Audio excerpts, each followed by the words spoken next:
اعوذ باللہ من الشیطان الرجیم، بسم اللہ الرحمن الرحیم۔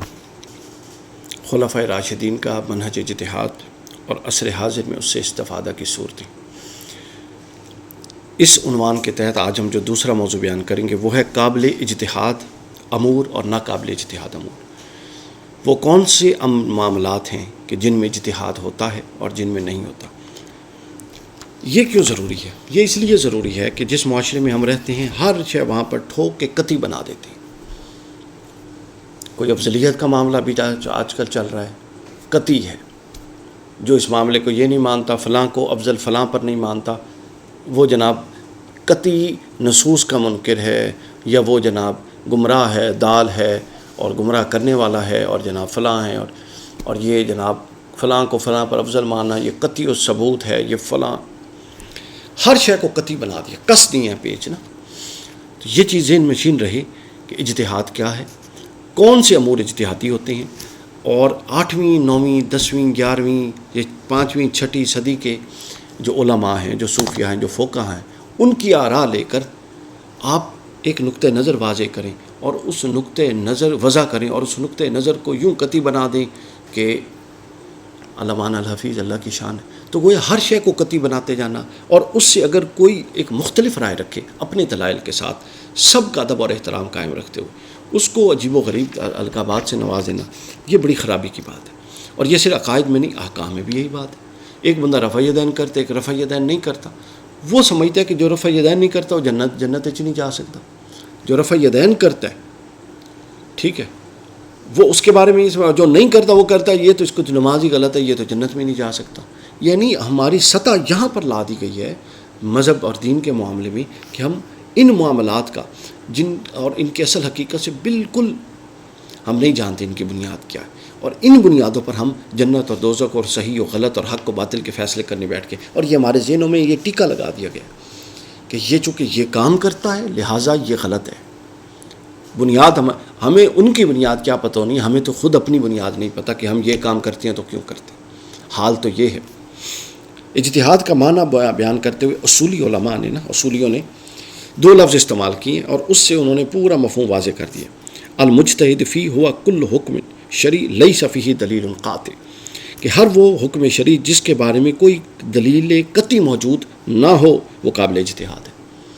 اجتہاد ہوتا ہی اس معاملے میں جس میں دلیل نہ ہو، اور دلیل کیا ہے یہ ضروری بات۔ دلیل صرف قرآن و سنت ہے بس۔ کسی کا قول یہ تائید ہے، کسی ایک چیز کے تعین میں اجماع یہ تائید ہے، دلیل نہیں ہے۔ کسی کا کسی مسئلے پر قیاس کرنا یہ اس کی تائید ہے، دلیل قرآن و سنت ہوگی۔ افراد دلیل نہیں ہے، قرآن و سنت دلیل ہے۔ مذاہب فقہ دلیل نہیں ہے، یہ اس کی توضیح ہے، یہ اس کی تعبیر ہے۔ محدثین، علماء، فقہاء، مفسرین کے اقوال یہ تعبیرات ہیں، یہ دلیل نہیں ہے۔ اس سے توثیق ہوتی ہے، اس سے تصدیق ہوتی ہے، لیکن دلیل کے طور پہ صرف قرآن و سنت ہوگا۔ یہ ائمہ اربعہ کی بھی رائے ہے اور خلفائے راشدین کا بھی یہی مزاج تھا، اور امت کا اس پر اتفاق ہے۔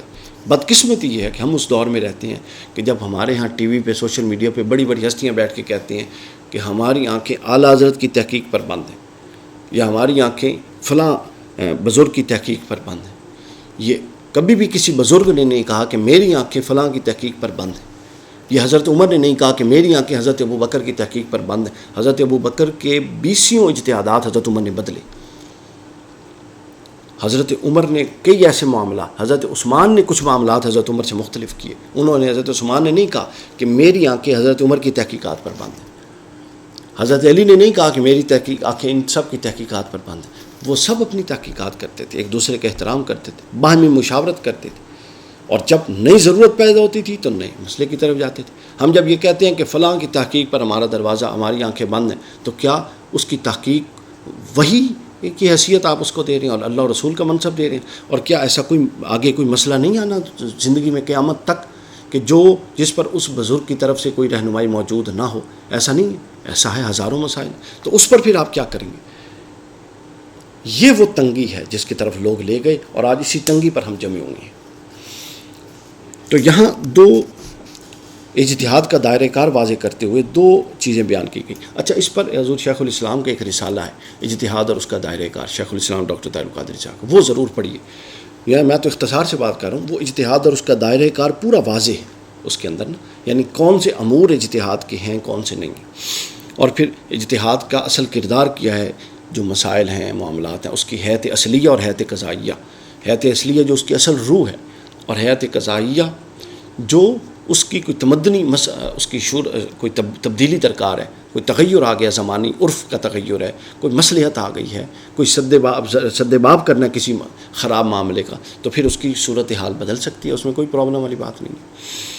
اور یہ کس میں ہوگا؟ یہ اس میں ہوگا جو غیر منصوص امور ہے. تو یہاں دو لفظ ہیں، ایک شرع کا لفظ ہے اور دوسرا لیس فیہ دلیل قاطع. شرع کہہ کر انہوں نے عقلی کلامی مباحث اس بحث سے نکال دیے اجتہاد سے، اور لیس فیہ دلیل قاطع کے نکال کے لفظ استعمال کر کے تعریف سے وہ احکام جو قطعی دلائل کی وجہ سے معلوم اور متعین ہو چکے ہیں، وہ اس بحث سے خارج، ان کے اجتہاد سے کوئی تعلق نہیں.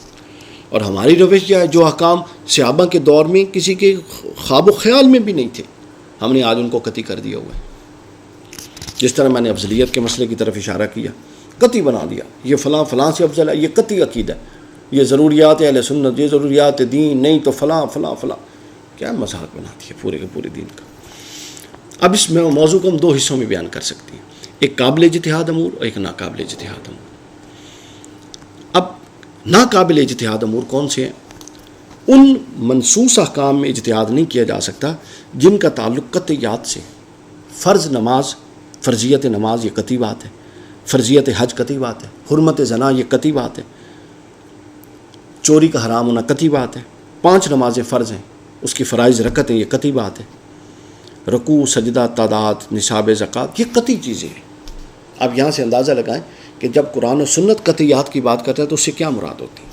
اور آج ہم 2024 میں جب پاکستان میں اور لاہور میں اور کراچی میں قطعیات کی بات ہوتی ہے تو اس میں کیا کون کون سے چیپٹر ہیں. یعنی ایسے امور جو دوسرے تیسرے درجے میں بھی نہیں آتے، ان کو اٹھا کے اول درجے میں رکھ دیا گیا. کیوں؟ کیونکہ وہ بکتا ہے. دکانیں ہیں نا یہ، تو وہ رکھا جائے گا جو مال بکے گا. اور جو زن ہے، جو زنی چیز ہیں، جو قطعی نہیں ہیں، وہ کبھی بھی یعنی ان میں اجتہاد کیا جائے گا جن میں منصوص نہیں ہے، جن میں کوئی جو احکام منصوص نہیں ہے، جن میں کوئی نص نہیں ہے. اور قطعیت کے مقابلے میں زن کی کوئی حیثیت نہیں. یہ قرآن کا فیصلہ ہے. اعوذ باللہ من الشیطان الرجیم. ان الظن لا یغنی من الحق شیئا، کہ شک کا کچھ فائدہ نہیں زن کے مقابلے میں. اب دیکھیے اجتہاد کہاں ہوگا، کہاں نہیں ہوگا، اس کے لیے علماء نے کچھ اصول وضع کیے ہیں. تو اس کو میں 2-3 پوائنٹ آپ کو بتا کے پھر ہم آگے چلتے ہیں. یہ دیکھ لیجئے جی، یہ انہوں نے بیان کیا ہے.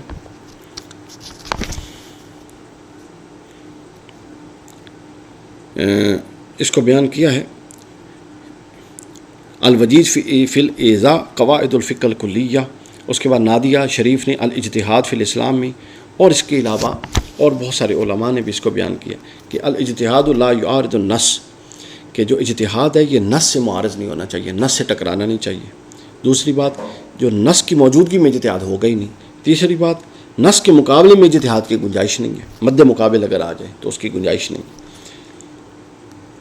اس لیے قطعیات میں قصداً اجتہاد کرنے والا شخص گناہ گار ہوتا ہے. پھر اس کے بعد اگلی بات، دین کی وہ باتیں جن کا تعلق عقائد سے ہے ان میں بھی اجتہاد نہیں ہوگا. عقائد کون سے؟ بنیادی عقائد، توحید، رسالت، آخرت، بعث بعد الموت. اب آپ ایک وہ چیز جس کا عقیدہ بنا ہی 4 یا 5ویں صدی میں، اس کو اٹھا کے آپ پہلے نمبر پر لے آئیں اور اس کو اپنے طور پہ قطعی بنا دیں اور پیش کیا کریں دلیل، یہ 4 بزرگوں کے اقوال، تو اس کو کبھی بھی علم کی دنیا میں قطعی نہیں مانا جاتا. اچھا، اب اس کے بعد کیا ہے جی؟ پھر اس کے بعد حدود ہیں، جو جرائم کی سزائیں طے کر دی گئی ہیں، کفارات ہیں جو طے کر دیے گئے ہیں، کفارے، وہ سب کی سب اب قرآن مجید نے واضح کر دیا. بدکار عورت اور بدکاری کرنے والے مرد کے لیے دونوں میں سے ہر ایک کو 100 کوڑے مارے. یہ چیزیں طے ہیں. یہ وہ طے چیزیں جن میں امور اجتہاد نہیں ہوگا. اجتہاد کہاں ہوگا؟ وہ احکام جن میں کوئی نص نہیں ہے، نہ ہی ان کے بارے میں کوئی اجماع قطعی واقعہ ہوا ہے، اجماع واقعہ ہوا ہے. اچھا، اب کوئی نص وارد نہیں ہے. اس سے مراد یہ ہے، اب نص کیا ہوتی ہے، نص بھی سمجھ لیں. یہ موضوع آگے آئے گا کہ نص کے پھر 4 قسمیں، کہ وہ قطعی ثبوت اور قطعی دلالت ہے، کیا وہ قطعی ثبوت اور ظنی دلالت ہے، کیا وہ ظنی ثبوت اور قطعی دلالت ہے، یا ظنی ثبوت اور ظنی دلالت ہے. پھر ہر ایک کی سطح اور اس کی ثقاہت کے مطابق اس سے پھر حکم کا استنباط اور استخراج ہوگا احکام کا. یہ نہیں ہے کہ ایک شے آئی ہے اور آپ کی رائے میں آپ قرآن کی ایک آیت کے ایک لفظ کی ایک تعبیری معنی اٹھا کر قطعی عقیدہ بنا دیتے ہیں. ہمارے ہاں یہ ہوتا ہے. تو قطعی چیز صرف ہوتی ہے جس کے ثبوت اور نص دونوں میں کوئی احتمال نہ. اور آپ اگر اس چیز کی مثالیں لیں تو آپ انگلیوں پر ایسے مسائل گن سکتے ہیں جو قطعی ہیں، یعنی جن میں کسی دوسری رائے کی گنجائش کسی طور پر نہیں ہے. اچھا، اب اس کے بعد ہم آتے ہیں کہ اجتہاد کے جو ماخذ ہیں. اجتہاد کا اول ماخذ قرآن مجید ہے. حضرت عبداللہ بن مبارک رحمۃ اللہ علیہ بیان فرماتے ہیں کہ آیات احکام کی تعداد 900 ہے ان کے نزدیک. ان 900 پر غور کر کے آپ اپنی اجتہاد کے معاملات چلاتے ہیں. جبکہ دوسرا نظریہ یہ بھی کہا جاتا ہے کہ پورے قرآن پر دسترس ضروری ہے، چونکہ تصریف الآیات کی وجہ سے اور جو قرآن میں نظم قرآنی کی وجہ سے بعض احکام وہ اوبیسلی ظاہر ہے اس پر بنیادی نظر تو ہونی چاہیے. امام طوفی رحمۃ اللہ تعالیٰ علیہ اس حوالے سے بیان کرتے ہیں. اپنا حضرت امام سلیمان بن عبداللہ نجم الدین طوفی شرح مختصر الروضہ اس میں بیان کرتے ہیں کہ احکام شریعت میں جس طرح اوامر اور نواہی سے مستنبط کیے جاتے ہیں، احکام شریعت جس طرح اوامر اور نواہی یعنی وہ آیات یا احادیث جس میں کسی کام کے کرنے کا حکم ہے یا روکنے کا حکم ہے ان سے نکالے جاتے ہیں، اسی طرح قصص اور وعظ اور نصیحت کی آیات سے بھی اس کا استنباط کیا جاتا ہے. یہ ایک تجربے کی بات ہے، بندہ اگر غور کرے تو وہاں سے بھی بہت ساری چیزیں سمجھ جاتا ہے. تو اجتہاد کا پہلا ماخذ ہے قرآن. ہمارے ہاں اب یہ روش نوجوانوں میں فروغ دینے کی ضرورت ہے، کیونکہ ہم یہ کہتے ہیں نوجوانوں کو دین کا علم کیا ہے. تو یہ بات ذہن میں رکھیے، جب کسی جدید مسئلے میں اجتہاد کرنا ہے تو اس جدید مسئلے کا ہمارے علماء کرام کو علم کیا ہے. تو کیا ہم علماء کی چھٹی کروا سکتے ہیں؟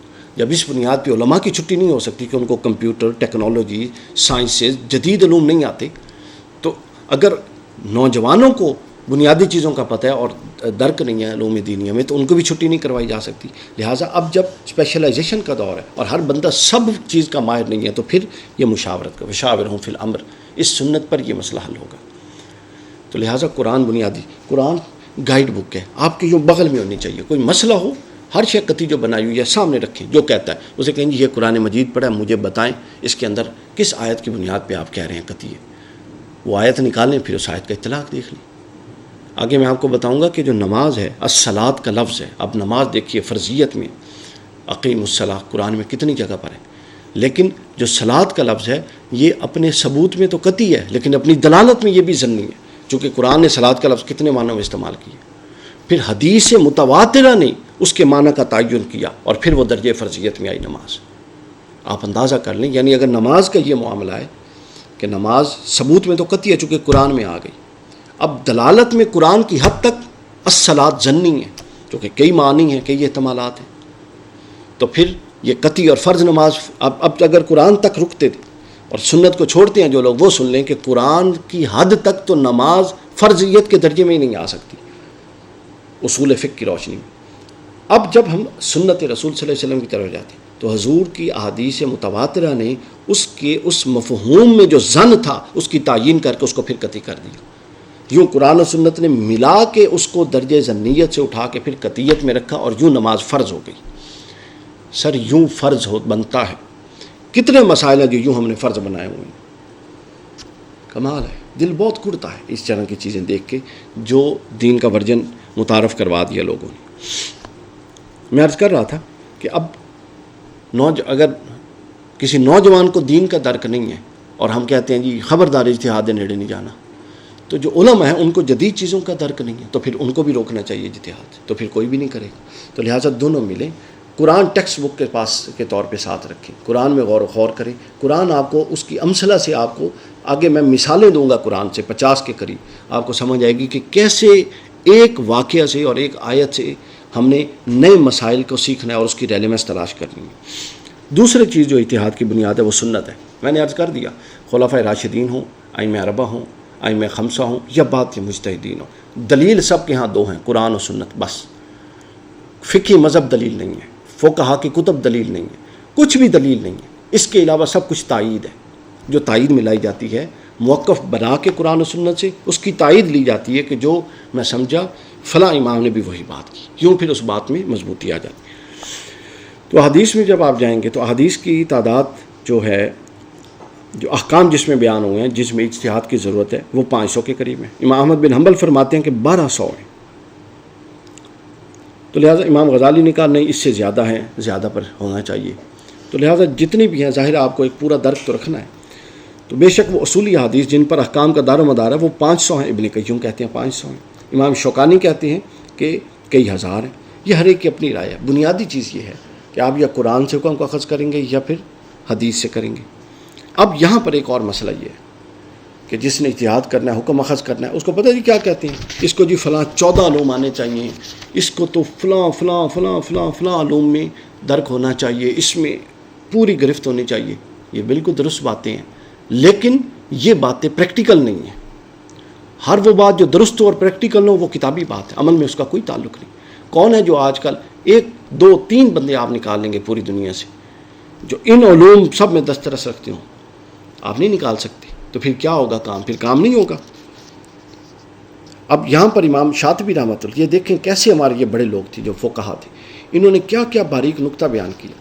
اب دیکھیں نا، قرآن اور سنت ہے، وہ 2 بنیادی چیزیں ہیں، قرآن اور سنت، بس اس میں غور سے اجتہاد ہوگا۔ اور تیسرا یہ کہ اگر آپ سے پہلے علماء کسی بات پر، علماء یا صحابہ میں کہیں اتفاق ہو چکا ہے، اجماع جس کو کہتے ہیں، تو وہ ایک آپ کے پاس اچھی چیز ہے، اس کو آپ نے بطور رائے اور بطور استفادہ اس کو سامنے رکھنا ہے، چونکہ ظاہر اہل دانش اگر کسی پر متفق ہوئے تو اس بات میں لازمی جان ہوگی، یہ عقل کا بھی تقاضا ہے۔ لیکن آپ بنیاد قرآن و سنت کو بنائیں گے، اور جس موضوع پر اجتہاد ہو رہا ہے اس موضوع پر کم از کم سب آ رہا آپ کے سامنے ہو۔ آپ کو اتنا پھیلا دیا جاتا ہے جی کوئی پتہ نہیں کتنے 73 علوم ہیں، ان 73 علوم میں جب تک دسترس نہ ہوگی اجتہاد نہیں ہوگا، تو 73 علوم میں نہ دسترس ہونی ہے کبھی اور نہ اجتہاد ہونا ہے، باغلی ختم ہو گئی۔ امام شاطبی نے کیا لکھا وہ الموافقات میں سن لیں، فرماتے ہیں مجتہد کے لیے یہ لازم نہیں ہے، لا یلزم ان یکون المجتہد مجتہدا فی کل علم یتعلق بہ الاجتہاد، مجتہد کے لیے یہ لازم نہیں کہ وہ اجتہاد سے متعلق تمام علوم میں درجہ اجتہاد پر فائز ہو، ضروری نہیں ہے تمام علوم میں وہ درجہ اجتہاد کا فائز ہو۔ اگر مجتہد کے لیے ان علوم میں مہارت ضروری قرار دی جائے تو وہ کہتے ہیں کہ اس سے بڑے مسائل پیدا ہوتے ہیں۔ امام غزالی کا سنیں، امام غزالی فرماتے ہیں اگر ہر علم میں جس طرح کے لسٹ بیان کی جاتی ہے، ہر علم میں ماہر ہونا اجتہاد کے لیے، امام غزالی کہتے ہیں شرط قرار، المستصفیٰ میں شرط قرار دے دی جائے تو اس سے نہ صرف معاملہ طوالت کا شکار ہوگا بلکہ دشواری کا شکار بھی ہوگا۔ ہم ہیں آج کل، حالانکہ اس دور میں تو وسائل تحقیق کی بھی بڑی کثرت ہے، وقت گزرنے کے ساتھ ساتھ معاملات بھی سامنے آ رہے ہیں، لیکن جب آپ اتنی شرائط لگاتے ہیں تو اس پر کوئی بھی پورا نہیں اتر سکتا، پھر اس پر کوئی پورا نہیں اتر سکتا۔ اسی طرح امام غزالی نے آگے المستصفیٰ میں کہا کہ مجتہد کے لیے پھر وضاحت کی، مجتہد کے لیے یہ لازم نہیں ہے کہ وہ تمام اجماعی و اختلافی مسائل کو ازبر کر لے۔ ہمارے یہاں کہتے ہیں اس نے تو فلاں کتاب نہیں پڑھی۔ اب اجتہاد ایک نئے ماڈرن نئے مسئلے میں ہو رہا ہے اور لے کر جاتے ہیں حسن و قبح کی کتاب آپ نے پڑھی ہے، آپ نے ظاہر و روایہ کی کتابیں پڑھی ہیں۔ جس مسئلے پر اجتہاد ہو رہا ہے اس مسئلے پر جتنی آراء موجود ہیں ان کے احاطہ کم از کم ضروری ہے اور بنیادی درک ضروری ہے، اس سے زیادہ کی ضرورت نہیں۔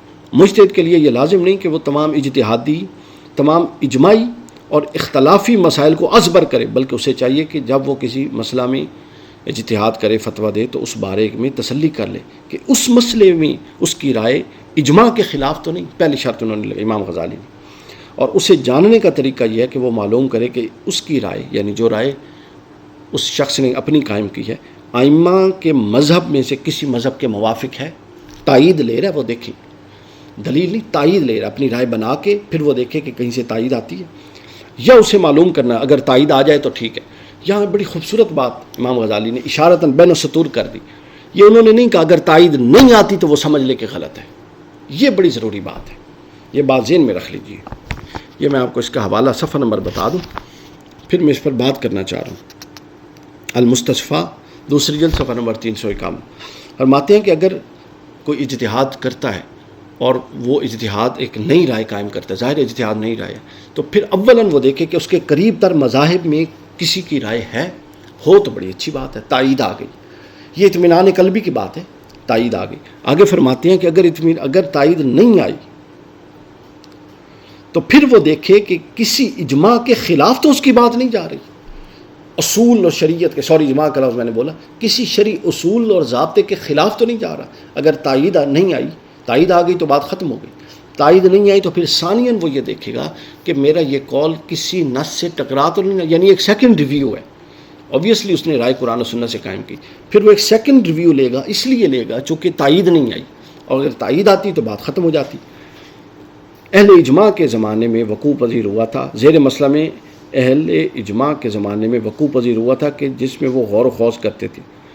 اب وہ یہ دیکھ لے گا کہ کوئی اس کے مد مخالف تو اجماع نہیں ہوا، یعنی مد مخالف آراء کا ہونا معنی نہیں رکھتا، اور آراء پر ایک اتفاق کی رائے ہونا وہ معنی رکھتا ہے، چونکہ اگر وہ ہے تو پھر ظاہر ہے یہ ایک ہے، وہ کئی اہل علم تھے، تو پھر وہ ریوائز کرے گا اپنی رائے کو، اور یہ دیکھے گا کہ کہیں اتنے لوگ، ظاہر ہے اتفاق ہے تو وہ اپنا ظاہر ہے، ایک نیچرل بات ہے کہ اتنے لوگ اگر ایک بات پر متفق ہیں تو ظاہر ہے اس میں وزن ہوگا، تو پھر وہ اپنی رائے کو ریویو کرے گا، اور اگر اس کی رائے کے خلاف اس کو اجماع بھی نہیں ملتا، نص بھی نہیں ملتی، اور بے شک تائید بھی نہیں ملتی، تو فرمایا یہ بات کافی ہوگی اس کے درست ہونے کے لیے۔ اب اندازہ کر لیں یہ وہ طریقہ کار تھا۔